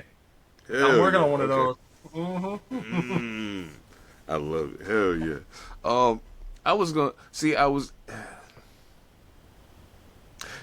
It's some shit going on, and I wasn't gonna say nothing about it. I wasn't gonna say nothing. I was just gonna keep going and not even stop and say this. All I'm gonna say is 50 and Diddy and 50's baby mama, that whole situation, very odd to me. I don't like it. And now that this sex tape has leaked, that she said that she was recorded against, unknowingly. She did not consent to being recorded. This is a whole ass mess now, isn't it? I mean, holy shit. I don't know if the word Diddy and consent are thrown around together too often, so it's not like, oh my God, surprise. That's like Tom Brady hockey. No, they don't know. Yeah, so yeah, it's just one of those things where it's like, well, no shit, but you knew what you was getting into. But yeah, that's gonna be messy. Yeah, I mean, and 50 is really a really petty person. Mm-hmm. Like, I personally wouldn't. I don't want to. Curtis, we cool, man. I'm cool. And it ain't even like I'm afraid. It's just like it would be too much of it. It take too much energy to deal with all that. Like I'm cool, man. I'm cool. Yeah, I don't know why people like fucking with him. Like if you ain't noticed, like he can go forever. Pause. Like there's no end to the shit. Like he just even when you die, it's still on forever until he die. That, like, depending on the type of petty you are, I can fuck with it. And 50 is one of those unapologetic petty motherfuckers that, like, there is no ground floor. Like, he'll go down as deep as he needs to, pause, just to find that right that right knife to jam into you. Again, pause. But yeah, like 50 don't play. I honestly, anytime somebody says his name, I'm like, well, this is gonna be good, and I'm here for it. Bro, I'm over here dying thinking about how a quick segment about a sex tape leaking about between Diddy and 50's baby mama quickly turned into a pause fest. I mean, it was bound to happen the moment that you said Diddy's name. Oh, shit. That is crazy. Oh, shit. Oh, man. Now, that's funny. Oh, man. I think the first, how many, like, comedy specials have you seen in, like, movie theaters? Do they have to be new? Nah. Just okay. all time, yeah. Because I went and saw, so I've seen 2 of Chappelle's in the theater. Oh, you mean like actually like seeing them live? Oh, nah, on the screen, yeah. Oh, okay. That's where my head went. Okay. So yeah, I saw 2 of Chappelle's, and then I saw 1 from Eddie Griffin, and then there was an anniversary of Delirious that I went to go check. Definitely saw that one. I went and seen, well, I mean, you know, I got a little bit of a head start, so I seen Delirious and Raw, and yeah, all of that. And that's why I asked if they had to be new. Because the 2 Chappelle ones and the Eddie Griffin one I saw when they first dropped. But the Delirious one, like, I had seen Delirious 90 times at that point. But I was like, oh, Delirious and the movie theater? Yeah, I'm going. Yeah. That's different. Yeah, it hit different. Yeah. It hit different. Yeah, Delirious, man. Eddie Murphy, I don't think people who got to know Eddie Murphy from Dr. Dolittle on have an actual appreciation for who Eddie Murphy was. Now, mind you, if Eddie Murphy dropped doing what he did in his peak right now, y'all would cancel him so fast his career would flame out in a month and a half. But yeah, but Eddie was that motherfucker though. You don't believe me?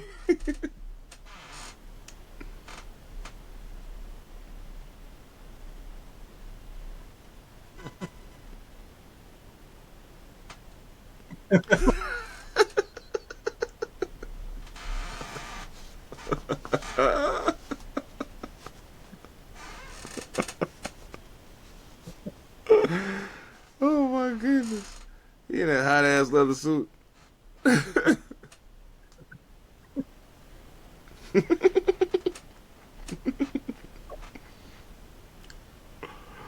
Oh shit. He's so stupid.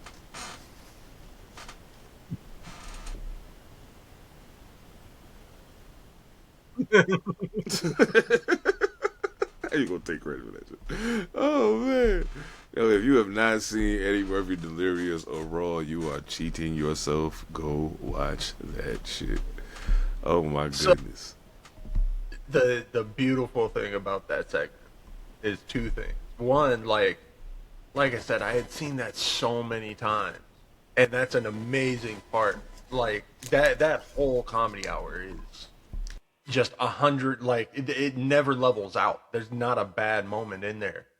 And even with that, like his ability to recover off of a break like that is different. Like, not a lot of people can do that. Oh yeah, nah.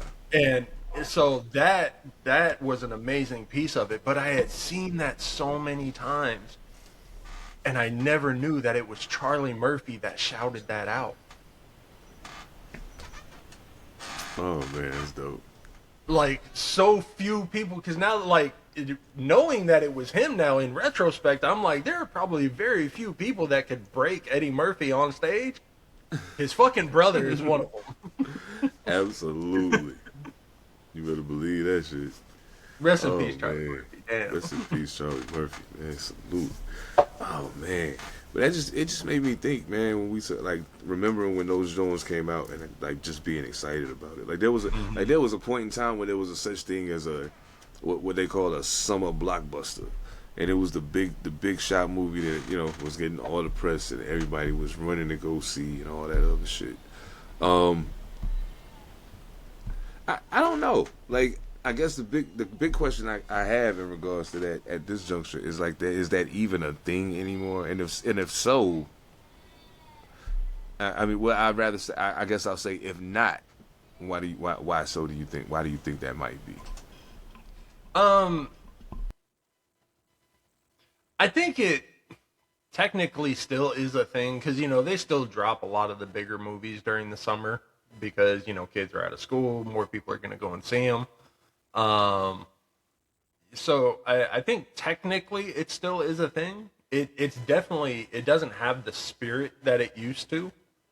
And you can attribute that 100% to streaming. You know, because it was faltering even before COVID. But then when COVID hit and that's all the opportunity you had, and people started pushing films to streaming faster, the film industry never recovered from that. It actually just happened like 2 or 3 weeks ago. Some movie dropped, I can't remember what it was, but my lady and the kid were going to go and see one, and they were like, yo, we're going to go see this other one, and then we'll go see this one when we can, and blah, blah, blah. And I was like, yo, like, movies are not in the theaters very long these days, so see it quick if you're trying to see it in the theater. And sure enough, I can't remember if it was this past weekend or the weekend before, they were like, okay, we're going to go see that movie. Looked it up, nowhere. Damn. And it's like, that's what it is now. Like, some movies only have like a 30 to a 45-day run in the theaters now. And if you're only seeing films on weekends, then that means that you got 4 or 5 opportunities to see it, and that's it. Hell yeah. So yeah, the summer blockbuster is definitely not what it used to be. I don't think there's any arguing that. It technically still is a thing, I think, just because you do see bigger movies out there in the summer, but it doesn't have the spirit that it used to have. I feel it. I think I kind of look at it from the standpoint of,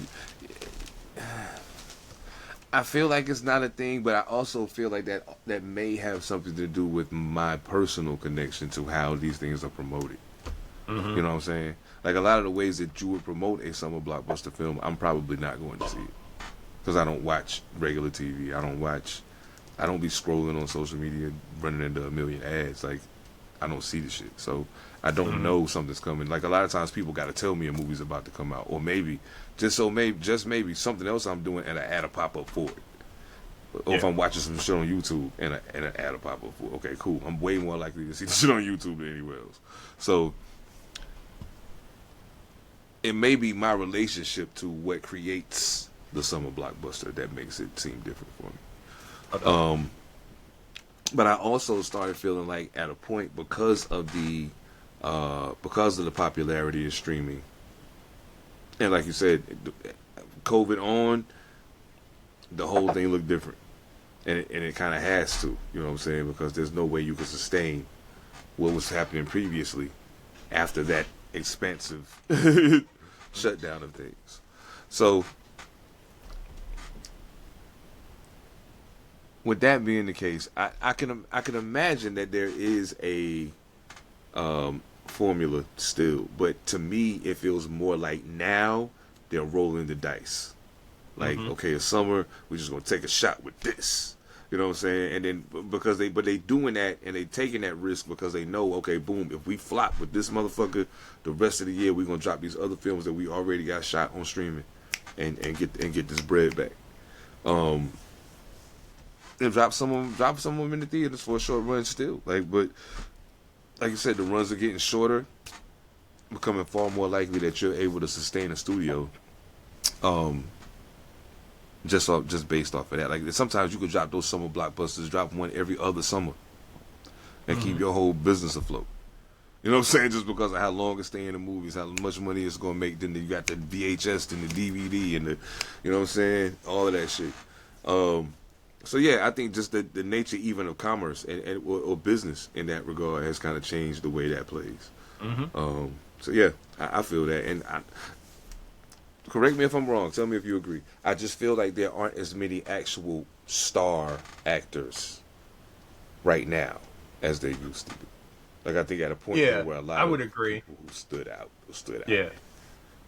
No, and you would definitely see like a push, because even if, you know, there were actors back in the day that had agreements with studios where it was like, you know, you got a 10 film run with our studio, so any film that you see them in, it's for that studio. Nowadays, they're, you know, a lot of them are just going picture by picture.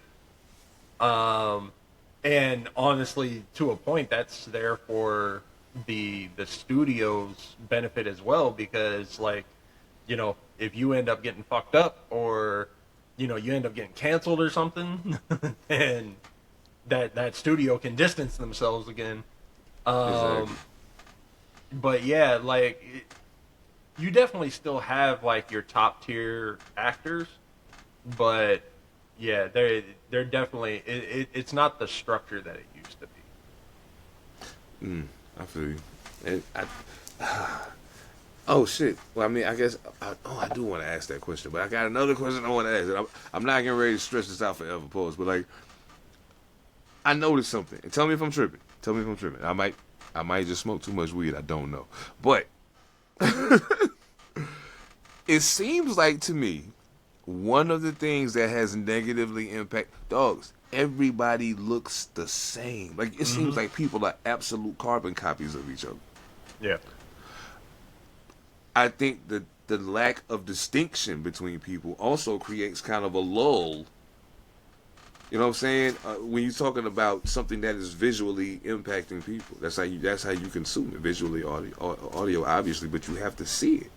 Yeah. And if I feel like I'm seeing the same shit over and over again, I'm not gonna keep watching. Like, I'm gonna find another way to entertain myself. I don't know. Maybe I'm crazy. No, I'd say you're right. There was a really funny story that I heard back in the day where, and it was on both sides. Lawrence Fishburne and Morgan Freeman apparently used to get mistaken for each other. People would go up to Morgan Freeman and be like, "Yo, I loved you in The Matrix." And people would go up to Lawrence Fishburne and be like, "Yo, you were dope in Shawshank." These two gentlemen look nothing alike. Like, other than, "Hey, hello, black man." Like, and that's really what it was, is a bunch of cracker motherfuckers that were going up, and yeah. Oh shit. But nowadays, not only do you have actors that are almost kind of like carbon copy, nobody has such a prolific run that you just call them out. True. Like, if you Christopher Nolan, one of the biggest directors of the century, right? One of the biggest summer blockbusters that he had in the last 10 years was Tenet. Right. The main character in Tenet, black dude, right? Do you know his name? Now, he looks like 4 other actors. But the thing is, he's a dope-ass actor. But nobody, like, he didn't have such a run of movies to where, you know, you get him. Like, I can see his face right now, but I can't recall his name. But he's a dope-ass actor, and I've seen him in, like, 3 or 4 movies in the span of probably 7-8 years. John David, that's Denzel's son. John David. Yeah, Washington. thank you. Yeah. But he do I knew like 4 other niggas too. Yeah, I knew it was Washington, but I can remember the first name. But yeah, like, when you talk about Denzel, you talk about Denzel. John David Washington, again, been in a lot of really good movies. He's a really, really good actor. But even to this day, his probably the most notable thing is it's Denzel Washington's son.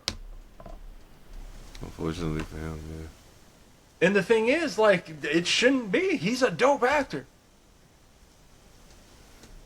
So yeah, it is sad that, like, you kind of have to deal with that. I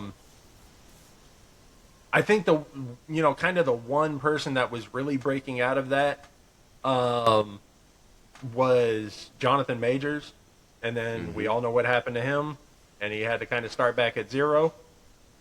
You know, there are very, very few people that break free from that, though. You know, of course you have people like Michael B. Jordan. I'm trying to think of some white people. I can't. I'm sorry. What's home dude's name? That sparkly motherfucker from the vampire movies. Robert Pattinson? Yeah. He became a hell of an actor. Like, take him out of the sparkles. I'm not talking about the sparkles. And I'm not even talking about, like, the 4 or 5 movies that he did after the sparkles. I'm talking about, like, now. And kind of the independent run that he's done over the past, like, 5 to 10 years. Became a hell of an actor. And broke out. And now, like, even him, like, I struggle to remember the name, but that's just because, like, yeah, okay, like, you're white man number 1, go. But yeah, like, it's even if you do kind of break out, they always seem to have a reason to cut you down. Right. I feel that. Yeah. I think shit. Well, I mean, with that though, I mean, is there anything that you know is coming up that you're looking forward to?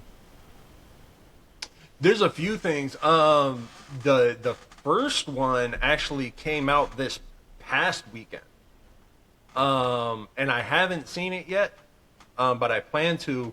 And it's called Back Rooms. Have you seen a commercial for that yet? Yeah. So the reason that I fuck with that movie is because that's actually a really old lore. Like, you know, some people can call it a conspiracy theory. Some people can, you know, like, you know, I can't remember the term, but like that's an actual. I'm not saying that it's a real place, but it's a thing that has been talked about for a very long time, where people will end up just walking through a door and ending up in this space. And it's very, it's almost like Uncanny Valley style. Like, everybody has seen like this color of wall in like a wall, like an office space. Like, they've seen this, you know, kind of fluorescent bullshit lighting. But it's another dimension. And there's fucked up shit that happens back there. And some people can just make it out immediately, and some people get lost. And that's, you know, a real thing that's been talked about for a really long time. I'm not saying it's true. I'm just saying that it's been talked about for a long time, that this is a thing. Right. So the fact that A24, which is already an independent production company, would go and make a movie of something like that, I thought was dope. Where it's like, yeah, it's like this weird tale that people have talked about. But yeah, there's a few other ones that are a little bit more well known that I'm excited about, like Scary Movie. Definitely want to check that out now that it's back in the hands of the Wayans brothers. I always love a good like epic flick, and like I like mythology, so I'm gonna check out the Odyssey probably. I probably won't go see it in theaters. But I think it'll be worth watching when it gets on the streaming. Oh yeah, for sure. I'm not gonna go see it in theaters, but there's actually a Looney Tunes movie coming out called Coyote versus Acme or something. Yeah, and the reason that I'm really excited for that to be coming out is because that movie was actually done like 5 years ago or something. But Warner Brothers killed it. The movie was completely done. Like, they could have released it, but they weren't certain about it, and they found out that they could actually make a guaranteed higher value from it by scrapping the movie and collecting the insurance on it. So they scrapped the movie, collected the insurance, and just said the movie's never going to come out. And under the Warner Brothers insurance clause, Warner Brothers couldn't put the movie out because they had already collected the insurance on it. But then Warner Brothers got bought out. So now all of a sudden they're like, well, we own the movie, and yeah, fuck it, we're printing this out. So yeah, it's a Looney Tunes movie. It's got like John Cena in it, but a lot of people were really pissed off that they finished this movie and then just said, fuck it, like, we're not going to release it. So I'm glad to hear that that's coming back out finally. Yes, hell yeah. Okay. I want to see. It's called One Spoon of Chocolate. RZA directed it. Yeah. It's got Shamik Moore in it. Brother that played Raekwon in the Wu-Tang Saga. It was also in Dope. For those of y'all that remember Dope. Also Paris Jackson, Blair Underwood. Blair Underwood probably been in 9 million movies. If you count all the independent stuff he done. Blair Underwood and what's your brother? Blair Underwood and Mario Van Peebles was our those are our OG pretty boys. You know what I'm saying? It was like the girls had to be on one squad or the other. If they was on Mario's side, they like light skinned niggas. If they was if they was down with Blair Underwood, they like dark skinned brothers. Like, you know what I'm saying? That shit was crazy. We were stupid ass kids. But anyway, One Spoon of Chocolate dropped back on May 1st. I still ain't made it out to see it yet. But it actually is still in theaters right now, so I'm gonna try to get out while it's still in there. Pause. Yeah, yes, I think it's at AMC. So yeah, I'm gonna try to go check it out. But essentially, the movie's about he's a vet, but he's an ex-convict. He moves to a small town in Ohio, trying to get his shit together. You know what I'm saying? Gets targeted by a racist ass cop and his filthy motherfucking crew that's been targeting and been involved in the disappearance of young black men. It actually made its debut at the Tribeca Festival last year. But just making it out to theaters this year. So, not for nothing, he's become a hell of a filmmaker. Yeah, real talk. I'm glad too, cause yeah. Oh, I did forget. There's one more. So there's a movie called The Ice Cream Man. It's a horror movie. Now, I was really happy because Backrooms, it made like just over $85 million opening weekend, which is ridiculous for a horror movie. 134 million worldwide opening weekend, which is ridiculous for a horror movie. Yes. Ice Cream Man is another horror movie, and it's a remake of a remake of a remake. So like this tale of the Ice Cream Man, like, you know, Clint Howard, the director's what's the director's name? Ron Howard. Clint Howard's his brother. If you see him, you'll know who he is. But most people don't know him by name. He was a prolific character actor. Been in mad horror movies. If you see his face, you'll absolutely know who he is. He was in a version of the Ice Cream Man. There was a version of the Ice Cream Man before him. It's basically just about a psychotic-ass Ice Cream Man. There's another one coming out this year, and from what I understand, they changed up the story a little bit. So I'm excited to see what they did with that. Like, they're probably bringing it a little bit more modern. So it's going to be interesting. Oh, wow. Yeah, I know, son. Yeah. Yeah, I know him. Yeah, yeah, he's been in mad movies, but you just never know who he is. Yeah. I just prolific like, yeah, that's old boy. Oh shit. I guess just for shits and giggles, Mortal Kombat 2. Oh shit! I didn't know that was coming out this summer.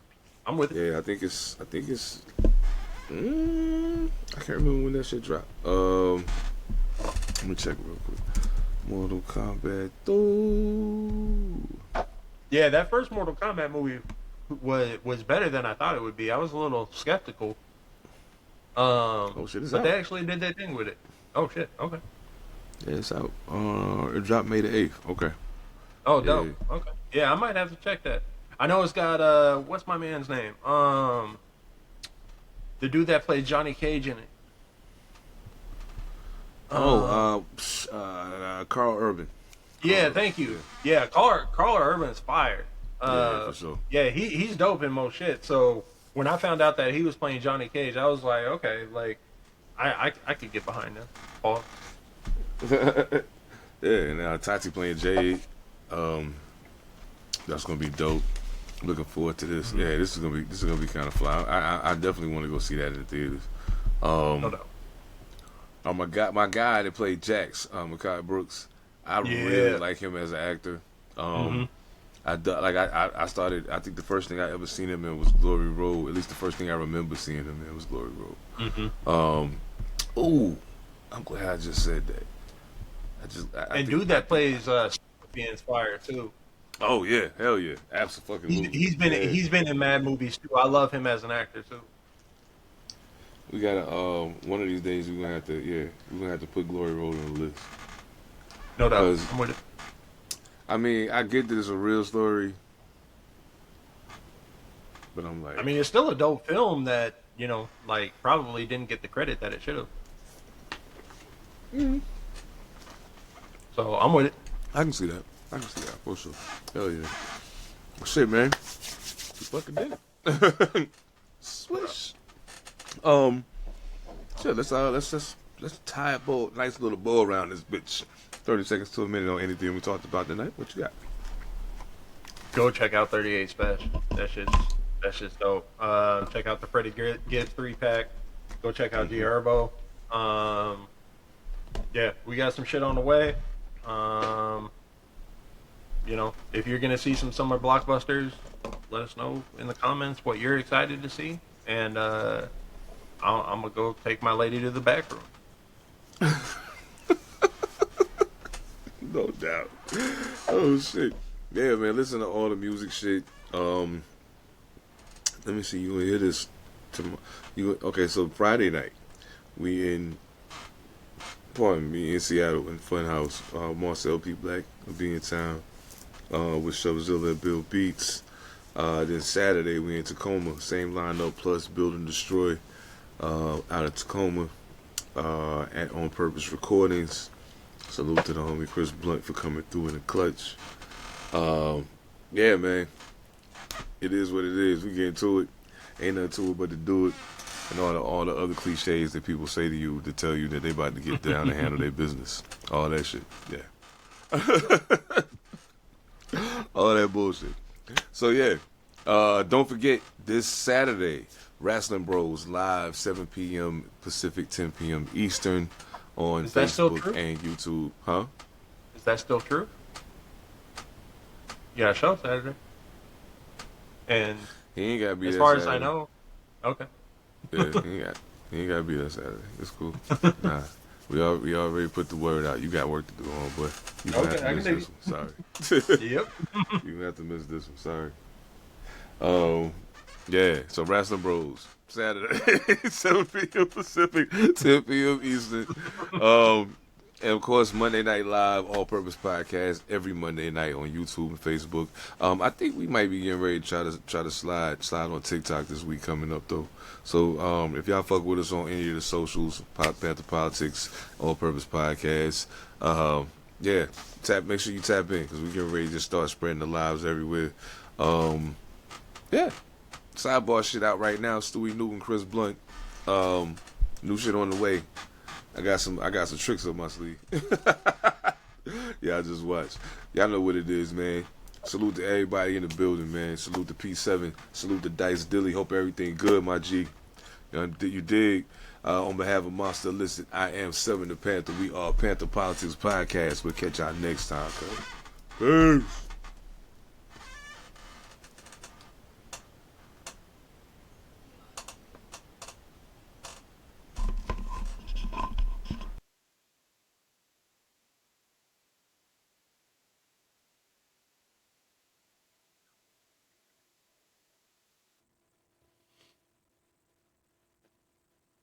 Bye, bitches.